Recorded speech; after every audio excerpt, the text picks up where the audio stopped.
Well, we begin today with the escalating tensions in West Asia. The United States and Iran exchanged sharp warnings over Tehran's nuclear program, even as the US military presence in the region continues to grow. President Donald Trump has issued a warning to Iran, saying that time is running out for Tehran to negotiate a new deal. A massive armada is heading to Iran.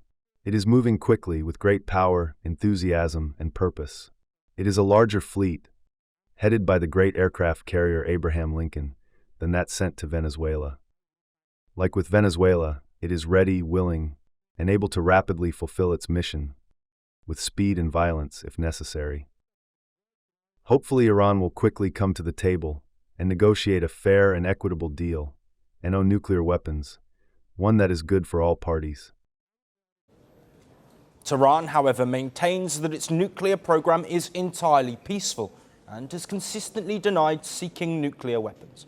On Wednesday, US Secretary of State Marco Rubio told lawmakers that the Iranian regime is weaker than ever, pointing to an economic collapse and widespread public anger.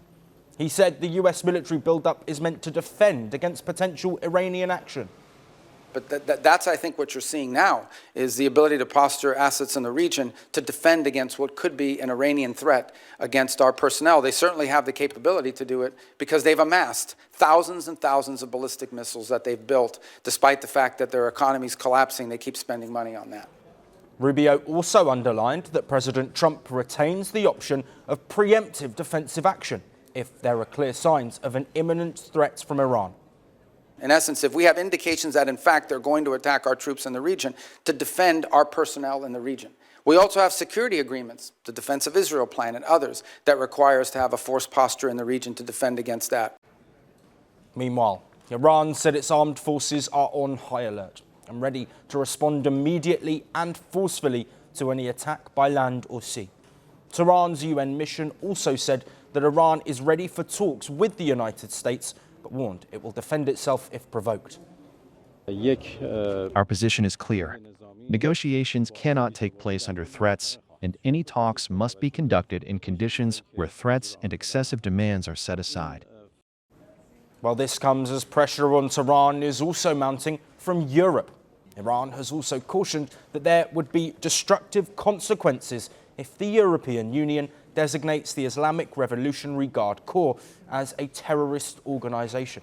Iran's sharp reaction comes after Italy's foreign minister called on Brussels to move forward with the proposal, and Argentina designated Iran's Revolutionary Guard as a terrorist organization this month.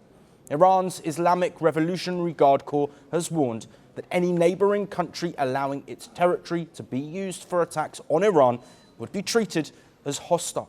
This warning followed the arrival of a US aircraft carrier group in the region. Reports have now confirmed a significant US military surge in the region. Satellite images show at least 15 fighter jets have arrived at Jordan's Muwafaq airbase. Additional aircraft have also been deployed to bases in Jordan, Qatar, and Diego Garcia in the Indian Ocean.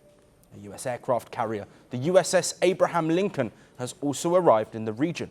Iran has responded by deploying a drone carrier near its coast.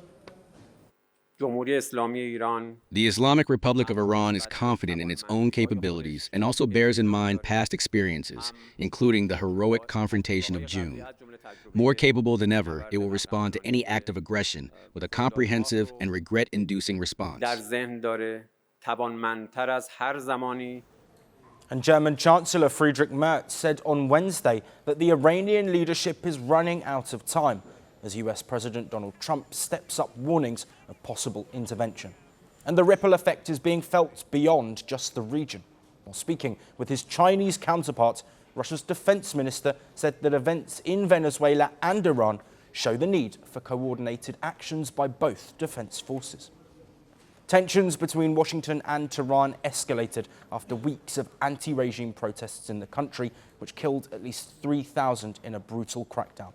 Now, with military assets moving and diplomacy stalled, the world is watching closely as the risk of miscalculation in West Asia continues to grow. The world doesn't fit in boxes, so why should your news?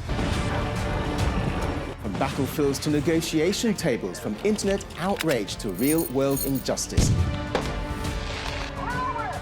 The conversations everyone is having and the ones they're avoiding. It's the same show, but this new year, Firstpost America gets a new look. I'm Kerry Johnston, and this is Firstpost America.